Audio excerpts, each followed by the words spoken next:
All right, welcome back. Now let's take a look at what we have on the front page of our local dailies here. I'll start with the People Daily, but just to tell you that already we have our guest in studio. I have got Gabriel Kagombe, who is a member of parliament of Gatundu South constituency, joining me in studio already, and Samuel Atandi, member of parliament, Alego Usonga constituency. We'll be getting into a discussion shortly, but right about now, how about I take you through the front page of dailies, local dailies here. Let me start with Daily Nation. The front page, where to find a job. Where to find a job. Over the past decade, more job opportunities were created in the construction, public administration, and the defense and education sectors. A nation analysis of data by the Kenya National Bureau of Statistics shows that even as the country continues to grapple with biting unemployment and massive job losses. That is what's on the front page of the Daily Nation. Again, on the front page here, Finland Varsity threatens to kick out Kenyan students in fees row. And Matiang'i back in the country, set to face and to present himself to DCI. Matiang'i back in the country, set to present himself to DCI. And then here, there is an interesting story that audit unveils 34 billion shillings fuel subsidy scandal. Audit unveils 34 billion shillings fuel subsidy scandal, and that is just 15 months before the election of August 9th, 2022. That is where now the issue started. 15 months, 34 billion shillings fuel subsidy scandal. That is on the front page of the Daily Nation. The front page of the People Daily. How 3 regions share half of teachers' jobs. How 3 regions share half of teachers' jobs.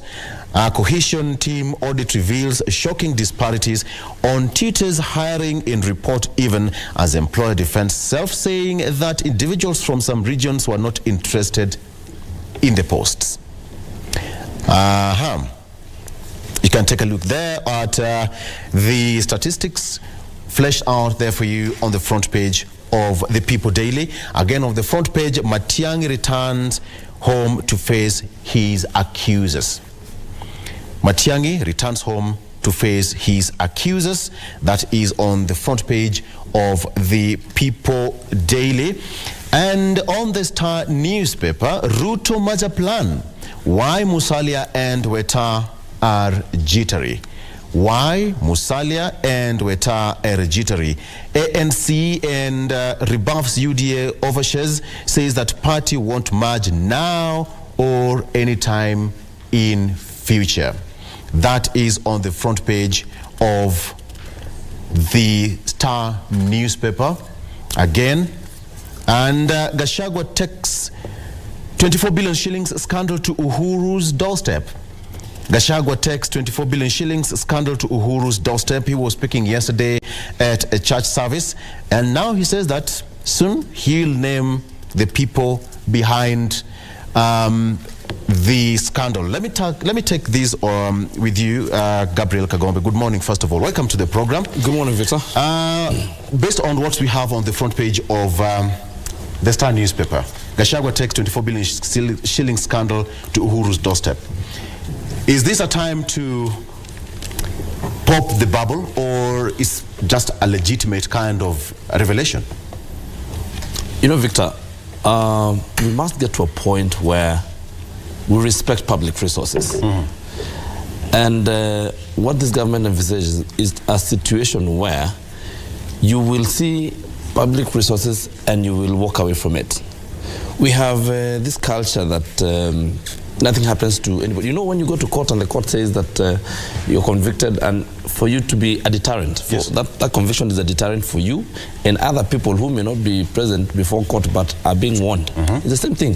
We must at least get some people to face the law so that people get to respect public resources. And I think there can be a better time than now, because you know, we have a country to run, and we must get people to, you know, to move away from this culture of stealing from the public coffers. So I think it is good for us to know. We are entitled to know exactly what is happening. We're entitled to know who took our money. And you know, we have been told that even on the eve of the swearing in, people who are just walking around, going to the public coffers, going to Central Bank to carry money in trucks. So this is grievous, and we must know exactly who these people are. So, I mean, I don't think there's a better time than now. All right. Mheshimiwa Samuel, at the end of the day, we never saw this happen during the past regime. Is it a point now, or it's now my time to hit back?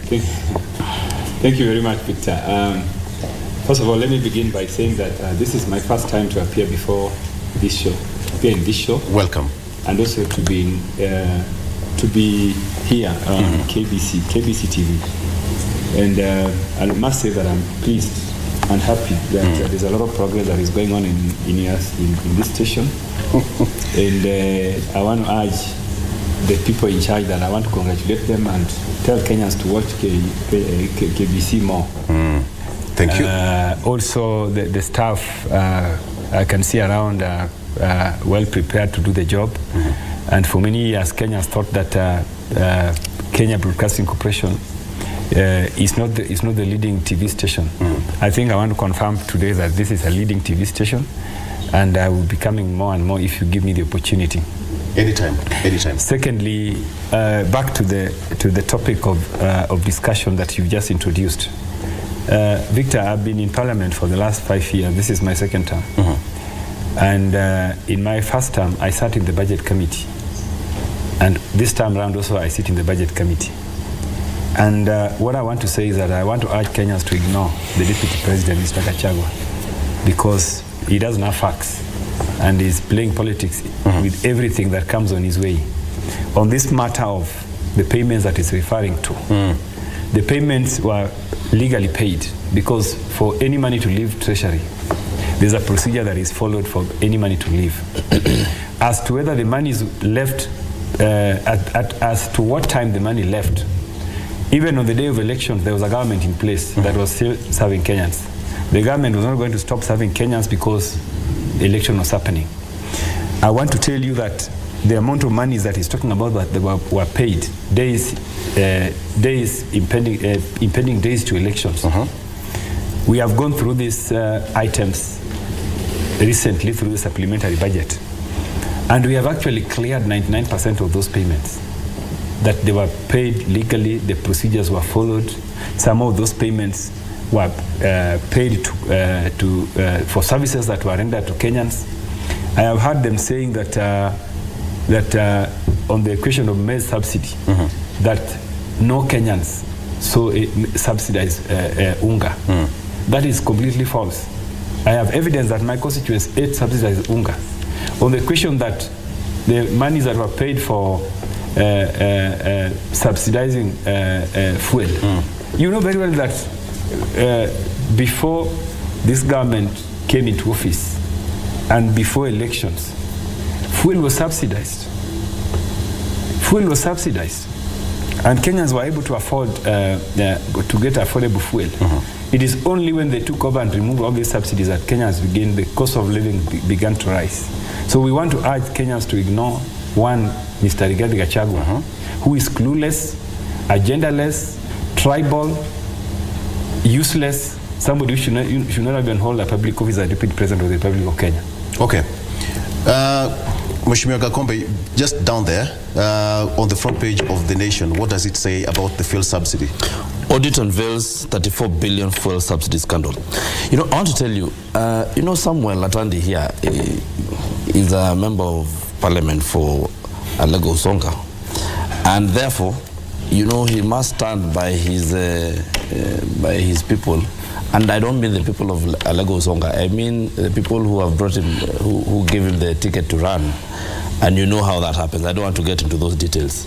So I know he must protect the position of the previous government, because they were the people who sat where those things were happening. Now, he sits in the Budget Committee. I sit in the Public Accounts Committee. Those are two big committees. When I say, when I tell Kenyans that money was stolen, please believe me, I sit in the Public Accounts Committee and public officials have come, they cannot account for over 400 billion shillings in the last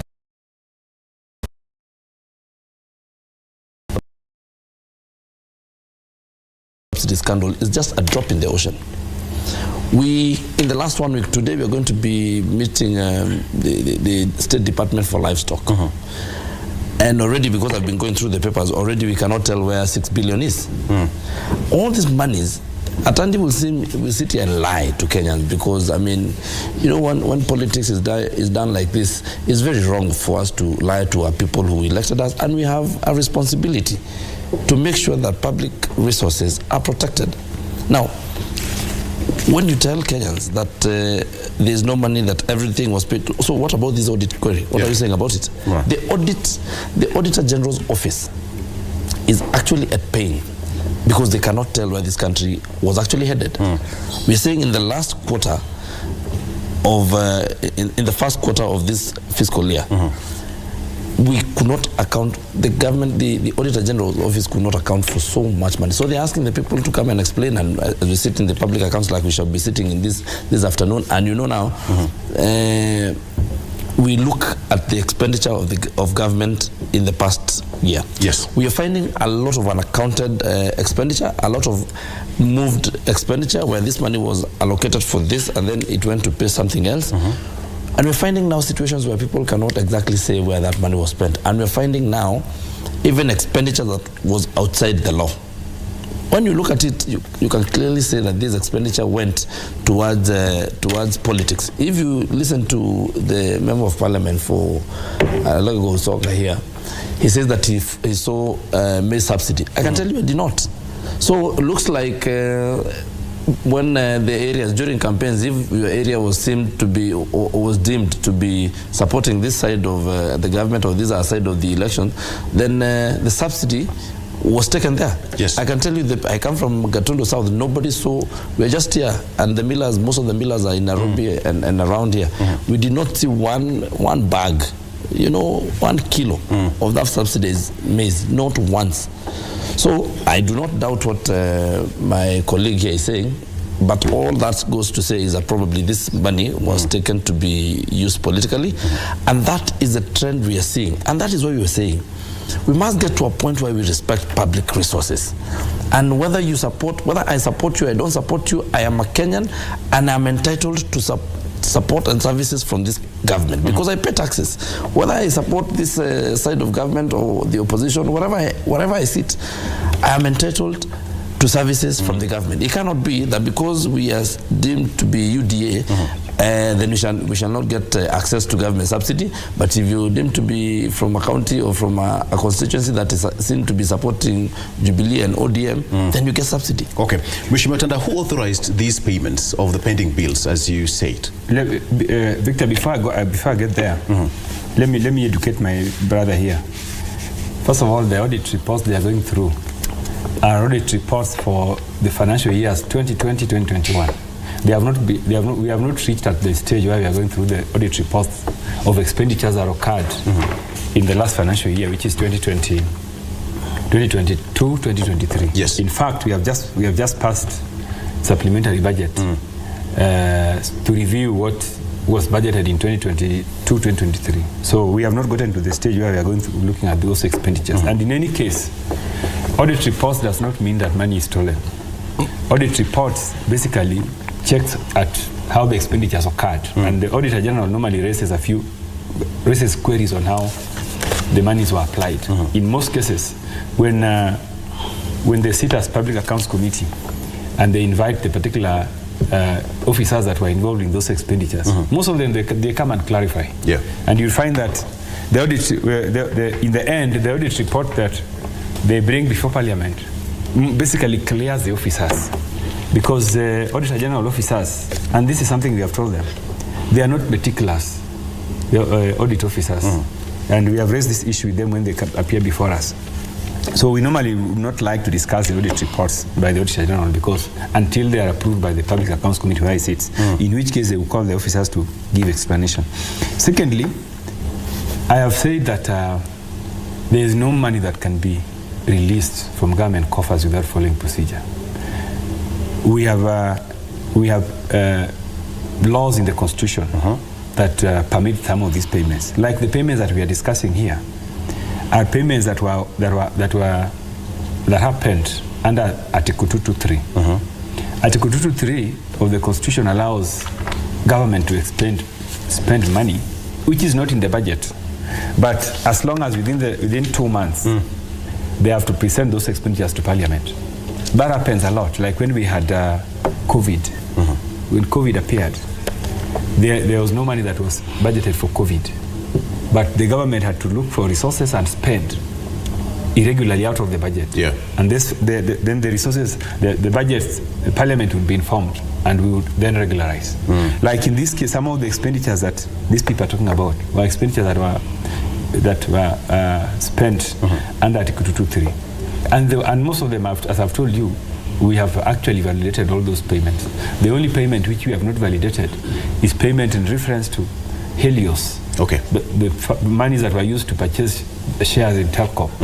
Yes, and we have not that we have not validated because of 1, 2, 3 reasons. We have just not validated because we have said we need more information. Okay.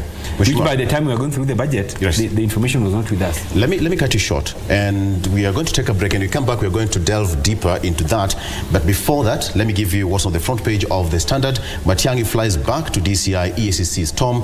Matiang'i flies back to DCI EACC storm.